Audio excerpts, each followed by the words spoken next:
1983 July 23 മോൺട്രിയലിൽ നിന്ന് എഡ്മണ്ടണിലേക്ക് 61 യാത്രക്കാരും 8 ജീവനക്കാരുമടക്കം 69 പേരുമായി എയർ കാനഡ 143 എന്ന വിമാനം പറന്നുയരുകയാണ്. പ്രശ്നങ്ങളൊന്നും തന്നെ ഇല്ലാതെ എന്നത്തെയും പോലെ തന്നെ അന്നും വിമാനം 41,000 അടി ഉയരത്തിലെത്തിക്കഴിഞ്ഞു. പെട്ടെന്നാണ് പൈലറ്റുമാരെ ഞെട്ടിച്ചുകൊണ്ട് വിമാനത്തിലെ ഇന്ധനം തീരുന്നത്.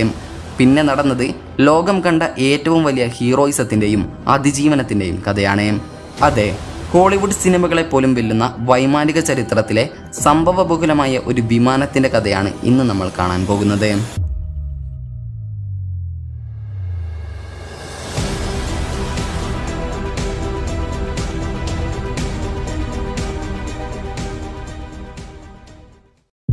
യഥാർത്ഥത്തിൽ കഥയുടെ തുടക്കം വിമാനം പറന്നുയരുന്നതിന് ഒരു ദിവസം മുൻപാണ്. അതായത് തൂക്കമളക്കാനുള്ള 2 വ്യത്യസ്ത യൂണിറ്റുകളാണ് പൗണ്ടും കിലോഗ്രാമും എന്ന് നിങ്ങൾക്കറിയാമല്ലോ. ഇവ തമ്മിലുള്ള വ്യത്യാസം എന്തെന്ന് ചോദിച്ചാൽ പെട്ടെന്ന് ആർക്കും തന്നെ അത് അറിയണമെന്നില്ല. അത്തരത്തിൽ ഇവ തമ്മിലുള്ള വ്യത്യാസം ജീവനക്കാർ ശ്രദ്ധിക്കാത്തതാണ് പിന്നീട് 60-ലേറെ യാത്രക്കാരുടെയും 5 ജീവനക്കാരുടെയും ജീവൻ തുലാസിലാക്കിയത്. അതായത് ഒന്നുകൂടി വ്യക്തമായി പറഞ്ഞാൽ, ടൊറന്റോയിൽ നിന്ന് എഡ്മണ്ടണിലേക്കുള്ള യാത്ര കഴിഞ്ഞ് പതിവ് പരിശോധനയ്ക്കായി എത്തിച്ച എയർ കാനഡ 143യിൽ 22,300 കിലോഗ്രാം ഇന്ധനം നിറയ്ക്കാനാണ് ജീവനക്കാരോട് ആവശ്യപ്പെട്ടത്.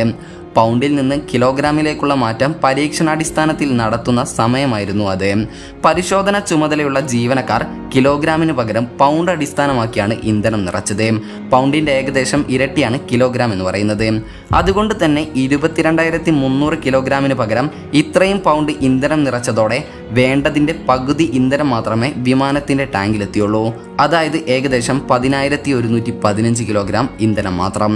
തുടർന്ന് പരിശോധനകൾക്ക് ശേഷം വിമാനത്തിൻ്റെ അടുത്ത യാത്ര ജൂലൈ 23-ന് ലേക്കായിരുന്നു. ലേക്കുള്ള യാത്രയുടെ പകുതി ദൂരം പിന്നിട്ടപ്പോൾ തന്നെ ഏകദേശം 41,000 അടി ഉയരത്തിൽ വിമാനത്തിൻ്റെ ഇടത് എഞ്ചിൻ പണിമുടക്കി. തുടക്കത്തിൽ എഞ്ചിൻ തകരാറാണെന്ന് കരുതിയെങ്കിലും വൈകാതെ ഇന്ധനക്കുറവ് മൂലമാണ് എഞ്ചിൻ പ്രവർത്തനം നിലച്ചതെന്ന് ക്യാപ്റ്റൻ റോബർട്ട് പിയേഴ്സൺ തിരിച്ചറിഞ്ഞു. ഒരു പൈലറ്റും ഒരിക്കലും ആഗ്രഹിക്കാത്ത ഒരവസ്ഥ. ആത്മവിശ്വാസം വീണ്ടെടുത്ത ക്യാപ്റ്റൻ വിമാനത്തിന് മോൺട്രിയൽ വരെ എത്താൻ കഴിയില്ലെന്ന് മനസ്സിലാക്കി. ഇതോടെ സമീപത്ത് തന്നെയുള്ള വിന്നിപ്പെഗ് വിമാനത്താവളത്തിൽ അടിയന്തരമായി ലാൻഡ് ചെയ്യാൻ തീരുമാനിച്ചു. ഈ സമയത്ത് 41,000 അടി മുകളിലായിരുന്നു വിമാനമെന്ന് നമ്മൾ ആലോചിക്കണം. വിന്നിപ്പെഗിലേക്ക് വിമാനം തിരിച്ചു വിടാനും അവിടെ ലാൻഡ് ചെയ്യാനും ക്യാപ്റ്റന് അനുമതി ലഭിച്ചു. പക്ഷേ കണക്ക് കൂട്ടലുകൾ എല്ലാം തെറ്റിച്ചുകൊണ്ട് വിമാനത്തിൻ്റെ അടുത്ത എഞ്ചിൻ്റെ പ്രവർത്തനവും നിലച്ചു. ലോകത്ത് ഒരു പൈലറ്റും ഇത്തരം സങ്കീർണമായ ഒരവസ്ഥയെ അഭിമുഖീകരിക്കേണ്ടി വന്നു കാണുകയില്ല. ഇന്ധനം തീർന്ന് വിമാനത്തിൻ്റെ പ്രവർത്തനം പൂർണ്ണമായി നിലച്ചതോടെ എമർജൻസി ലൈറ്റുകളും റേഡിയോ കമ്മ്യൂണിക്കേഷനുകളും ഒഴികെ മറ്റെല്ലാം പ്രവർത്തനരഹിതമായി. സമ്പൂർണ്ണ നിശബ്ദത. സത്യത്തിൽ 15,000-ലധികം മണിക്കൂർ വിമാനം പറത്തിയ പരിചയമുണ്ടായിരുന്നു ക്യാപ്റ്റൻ റോബർട്ട് പിയേഴ്സണ്. എങ്കിലും ഇത്തരമൊരു ഘട്ടത്തിൽ എന്ത് ചെയ്യണമെന്ന് എവിടെയും ആരും പറഞ്ഞു കേട്ടിട്ടില്ല. വിമാനം അടിയന്തര ഘട്ടം നേരിട്ടാൽ പ്രവർത്തിക്കേണ്ട രീതികൾ പറയുന്ന എമർജൻസി ബുക്കിൽ പോലും ഈ സന്ദർഭത്തെക്കുറിച്ച് പരാമർശം ഉണ്ടായിരുന്നില്ല. ഇതോടെ റോബർട്ട് പിയേഴ്സണും സഹ പൈലറ്റ് തങ്ങളുടെ യുക്തി ഉപയോഗിച്ച് ഒരു ഭാഗ്യ പരീക്ഷണത്തിന് തയ്യാറായി. വിമാനത്തിന് പുറമെ ഗ്ലൈഡർ കൂടി പറത്തി മികച്ച പരിചയം റോബർട്ട് പിയേഴ്സൺ ഉണ്ടായിരുന്നു. അതുകൊണ്ട് തന്നെ മറ്റെല്ലാ മാർഗങ്ങളും അടഞ്ഞപ്പോൾ വായുവിൻ്റെ സഹായത്തോടെ വിമാനത്തെ ഗ്ലൈഡ് ചെയ്ത് താഴെ ഇറക്കാനായി പൈലറ്റിൻ്റെ ശ്രമം. അതീവ അപകടം പിടിച്ച തീരുമാനമായിരുന്നു ഇതെങ്കിലും മറ്റൊരു വഴിയും ക്യാപ്റ്റൻ്റെ മുൻപിലുണ്ടായിരുന്നില്ല. പക്ഷേ അപ്പോഴും മറ്റൊരു പ്രതിസന്ധി ഉടലെടുത്തു.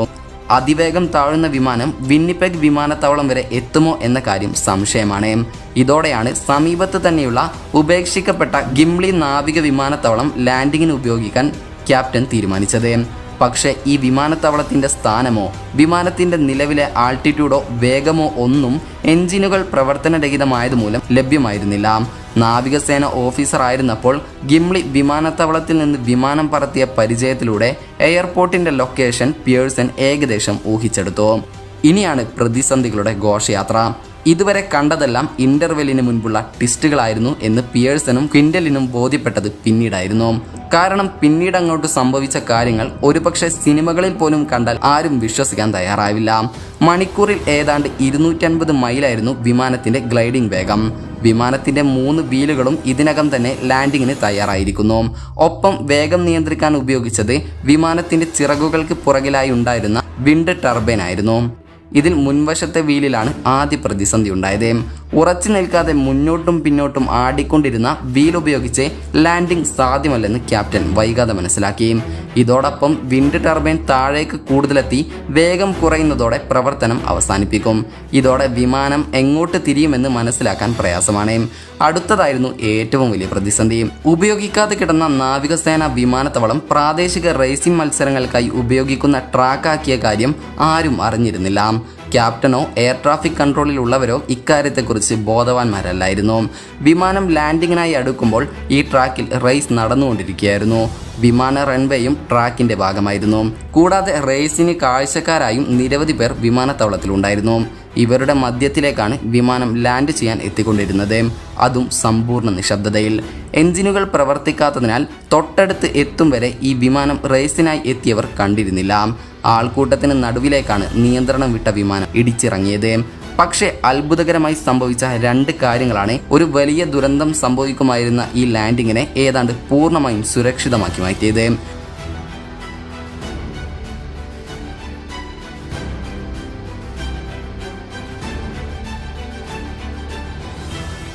രണ്ട് അത്ഭുതങ്ങൾ എന്തെന്നല്ലേ?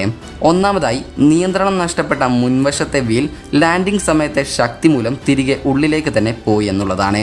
ഇത് വിമാനത്തിൻ്റെ മുൻഭാഗം നിലത്തുരഞ്ഞ് വേഗം നിയന്ത്രിക്കുന്നതിന് സഹായിച്ചു.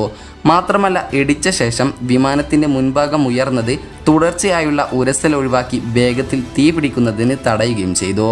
കൂടാതെ പിൻവീലുകളിലെ ബ്രേക്ക് ശക്തിയായി അമർത്തിയ പിയേഴ്സന്റെ തീരുമാനവും ഗുണം ചെയ്തു.